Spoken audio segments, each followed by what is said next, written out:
જય દ્વારકાધીશ, જય દ્વારકાધીશ। જેટલી વખત બોલો એટલી વખત ઓછું છે। જો તમે સામે મોજા ધીમા ધીમા આવી રહ્યા છે, તમે ઉછળી રહ્યા છે, તમે જોઈ રહ્યા છો આ વિડીયામાં ભક્તો જો સામે શૂટિંગ ઉતારી રહ્યા છે, પગ ધોઈ રહ્યા છે અને બાજુ પાછા પગ ધોઈને પાછા ફરી રહ્યા છે। તમે જોઈ રહ્યા ધીમા ધીમા મોજા ઉછળી રહ્યા છે। મોજા ઉછળવાથી ભક્તો પાછા વિયાયા છે, તમે જોઈ રહ્યા છો આ વિડીયામાં। જય દ્વારકાધીશ। દ્વારકાનો નાથ માર રાજા રણછોડ છે, એને મને માયા લગાડી રે, એને મને માયા લગાડી મારવાલા, એને મને માયા લગાડી રે। જો તમે દૂર દૂર સુધી પાણી પાણી ને પાણી જ છે। તમે જો સામે દીવાદાંડી છે, પથ્થર મોટા મોટા જે છે, જો તમે જોઈ રહ્યા છો આ વિડીયોમાં ત્રણ ખૂણિયાવાળા છે પથ્થર। અને આમાં જો કોઈ પડ્યું હોય ને, જો સામે મંદિર છે, જો તમે જોઈ જાણીને હાલવું પડે એમ છે। જો સામે ધીમા ધીમા મોજા આવે છે, પણ બહુ નથી આવતા, ધીમા ધીમા છે। સામે દૂર દૂર સુધી પાણી પાણી ને પાણી જ છે, બીજી વાત જ નહીં। બધી બાજુ જે બાજુ દરિયો છે એ બાજુ પાણી પાણી ને પાણી જ છે। તો અહીંયા ભાઈબંધ દોસ્તા બી વાતું કરે છે, તો તમે જોઈ રહ્યા છો સામે બે ભક્તો બેઠા છે, તમે જોઈ રહ્યા છો આ વિડીયામાં। જો સામે એ દ્વારકાનું નાથ માર રાજા રણછોડ છે, એને મને માયા લગાડી રે, એ તાળી પાડો તો મારા શ્યામની રે, બીજી તાળી ના હોય જો, એ સ્મરણ કરો તો મારા શ્યામનું રે, બીજું સ્મરણ ના હોય જો। એ ભાઈબંધમાં ઘણો ફેર છે રે, કોની ભાઈબંધ કહેવાય જો, એ ભાઈબંધમાં સુદામાને કૃષ્ણ મળ્યા રે, એને ભાઈબંધ કહેવાય જો।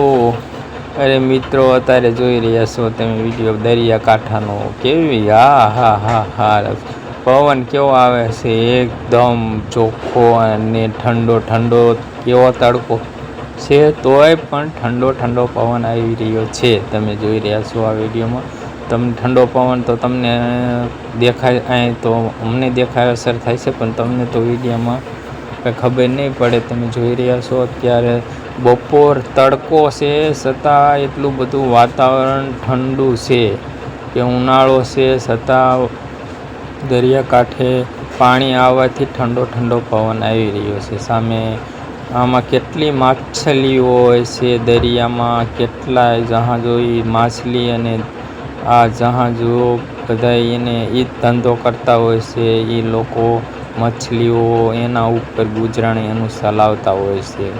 તમે ધીમા ધીમા મોજા આવી રહ્યા છે, તમે જોઈ રહ્યા છો દૂર દૂર સુધી પાણી પાણી અને પાણી જ છે, બીજી વાત જ નહીં। આ દરિયો જ્યારે ગાંડો થાય ત્યારે કોઈનો નહીં, ત્યારે તો અહીંયા સોનાની દ્વારકા હતી, એ પણ સોનાની દ્વારકા દરિયાએ ડૂબી નાખી છે। અહીંયા બધા મંદિરો, કેટલા મંદિરો હતા, આ બધા મંદિરો આ દરિયાકાંઠે દફન થઈ ગયા છે। મિત્રો તમે જો આ દરિયો ગાંડો થાય ત્યારે કોઈનો નહીં, આ દરિયો કહેવાય। જય દ્વારકાધીશ, જય દ્વારકાધીશ। જો ધીમા ધીમા મોજા આવી રહ્યા છે, તમે વિડીયોમાં જોયા ઓલા જય દ્વારકાધીશ, જય દ્વારકાધીશ ઓલા ભાઈ અહીં બોલાવે છે કે જય દ્વારકાધીશ અહીં પાવો, તો હું ને આ કામ આમાં કેમ જાઉં, નકરાય પથ્થર ને પથ્થર જ છે। તમે જોઈ રહ્યા છો જો દૂર દૂર સુધી પાણી પાણી ને પાણી જ છે। આમાં જહાજ ને એવું બધું ઘણું છે, આગળ બહુ આકાશ છે પણ દેખાય છે નહીં તમને, બહુ 3-4 જહાજ મોટા મોટા દેખાય છે, પણ એ તમને હું દેખાડી શકું એમ નથી। જોઈ રહ્યા છો આ વિડીયોમાં તમે, જો આ બધી બાજુ પાણી પાણી ને પાણી, તે તમે હથેળીમાં રાખો તો એટલું ચોખ્ખું પાણી છે કે વાત જ આવવા દો। જો આ 3 ખૂણાવાળા પથ્થર નકરાય છે, કાળા પથ્થર છે, અને આ 3 ખૂણિયાવાળા અહીંયા બધી નાખેલા છે। અને હું ધીમો ધીમો હાલ્યો જાઉં છું, મેં કીધું લે આમ બીજો થોડોક આગળ જાઓ, અને આ બે ભાઈબંધ આમાં હાલ્યા આવે છે, અમારો કેમેરો આમ તેમ થઈ રહ્યો છે, તમે જોઈ રહ્યા છો। અને અહીંયા કણે પણ બધા ભક્તો કંઈક બેઠા છે ને કંઈક વિડીયા બનાવે છે ને પછી સામે જો દરિયો દરિયો ને દરિયો દરિયા જય દરિયા પીર. જો તમે જોઈ રહ્યા છો સામે મંદિર છે, ધજા લહેરાઈ રહી છે. તમે જો ધજાના દર્શન કરો. જય દ્વારકાધીશ, જય દ્વારકાધીશ. જો સામે બહુ દીવાદાંડી છે ને અહીંયા એક ભાઈ બેઠા છે, અહીંયા બે ભાઈ બેઠા છે અને જો સામે દીવાદાંડી છે અને ધીમા ધીમા મોજા ઉછળી રહ્યા છે. હું તમને અહીંયા કંઈક બતાવવા લાવ્યો છું પણ હું ગોતું છું કે ક્યાં હશે. જો અહીંયા કરસલા બહુ રહે છે એટલે હું તમને કરસલા બતાવવા લાવ્યો છું. ગોતી રહ્યો છું કે તને હું મોબાઈલમાંથી તમને કરસલા બતાવું.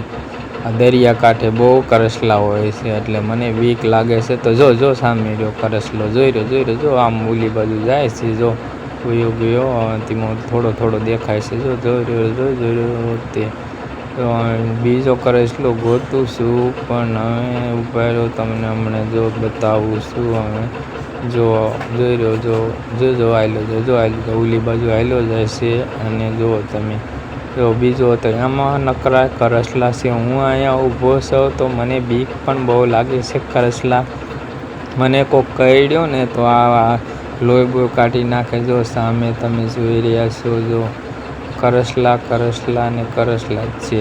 પાણી આ બાજુ આવે છે એમાંથી અહીંયા જો આ પથ્થર મોટા છે એમાં કરસલા બહુ છે. કરસલાને જો અહીંયા નજીક જ છે, હાવ નજીક. જો મારે મોબાઈલનો છાંયો ત્યાં પડે છે ત્યાં જ છે. હવે જો આ ધીમો ઓલી બાજુ કરસલો હાલ્યો જાય છે, તમે જોઈ રહ્યા છો વિડીયોમાં. જય દ્વારકાધીશ, જય દ્વારકાધીશ. જો કરસલો ધીમો દાયલો જાય છે. જો બીજો કરસલો તમને બતાવીશ. તો સામે દરિયો છે, જોઈ રહ્યા છો. પાણી અને પાણી, તે બીજી વાત જ નહીં. દરિયામાં તો શું હોય, પાણી, તે બીજી વાત જ નહીં. આમાં કોક બુડી ગયું હોય તો પૂરું. તરતા આવડવું જોઈએ. તરતા આવડે તો આ કેટલું પાણી તરીને માણસો મરી જાય. હવે કેટલુંક તરી શકે. આમ આગળ વહી ગયો હોય અને તોફાન બોફાન આવ્યું હોય તો એ દરિયાકાંઠેથી એક પાછો આવે ને પાછો મોજા લઈ જાય તો માણસો આમાં ઘણા મરી જાય છે. અત્યારે તમે જોઈ રહ્યા છો આ અત્યારે તો હાવ શાંત હવામાન છે એટલે વાંધો નથી. દરિયાકાંઠે ન કરતો દરિયા આ બાજુ તો આવવાય નથી દેતા. તોફાન આવે તો દરિયાકાંઠે ન આવવા દે. આ બધા પોલીસવાળાની દર્શને હરખાય કરવા નથી દેતા. આ પોલીસવાળા બધા આપણને આ દર્શન નકર માતાજી ઓલા મંદિરમાં રોકવાવાળું કોણ હોય, પણ અત્યારે તો બહુ પોલીસવાળા રોકે છે અંદર દર્શનમાં. 4-5 કલાક ઊભા રહેવી ત્યારે તો દ્વારકાધીશના દર્શન માન થાય છે. તો હું તો દર્શન કરીને આવ્યો છું પણ અહીંયા ફોટા કે શૂટિંગને એવું કાંઈ પાડવા નથી દેતા એટલે મેં કાંઈ વિડીયો એનો બનાવ્યો નથી. અને ધીમું જો તમે ઉછળી રહ્યા છે ધીમા ફોટા. પાણી એકદમ ચોખ્ખું છે, તમે જોઈ રહ્યા છો. હાથમાં રાખો તો હથેળી પણ. જય દરિયા પીર, જય